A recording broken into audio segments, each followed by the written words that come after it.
విశాఖ ఉక్కు ఆంధ్రుల హక్కు. ఈ నినాదంతో చేసిన ఉద్యమం ఏ స్థాయిలో జరిగిందో 32 మంది కార్మికులు తమ ప్రాణత్యాగం చేసి కేంద్రం మెడలు వంచి విశాఖ స్టీల్ ప్లాంట్ తీసుకొచ్చిన విషయం అందరికీ తెలిసిందే. అందుకే విశాఖ ఉక్కును ఒక పరిశ్రమలా కాకుండా ఒక ఎమోషన్గా భావిస్తారు ఆంధ్రులు.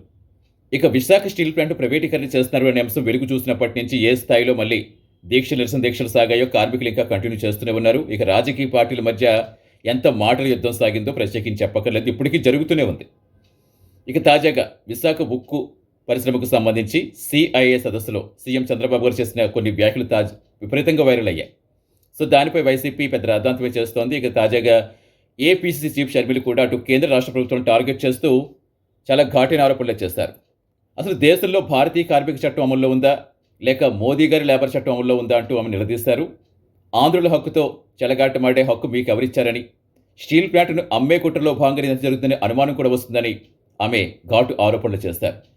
30,000 మంది కార్మికులు 18,000కు కుదించడం, అంతేకాకుండా తప్పులన్నీ యాజమాన్యం దగ్గర పెట్టుకుని కార్మికులపై నిందలు వేయటం.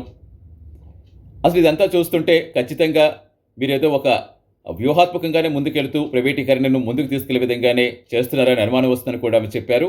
అంతేకాకుండా స్టీల్ ప్లాంట్ కార్మికులకు ఏదో ఊరికినే జీతాలు ఇస్తున్నట్టుగా సీఎం చంద్రబాబు గారు మాట్లాడటం చాలా బాధాకరమని, కాంగ్రెస్ పార్టీ ఆ వ్యాఖ్యలు తీవ్రంగా ఖండిస్తుందని, ఇమ్మీడియట్గా చంద్రబాబు గారు ఆ వ్యాఖ్యలు వెనక్కి తీసుకుని కార్మికులకు క్షమాపణ చెప్పాలని కూడా డిమాండ్ చేశారు.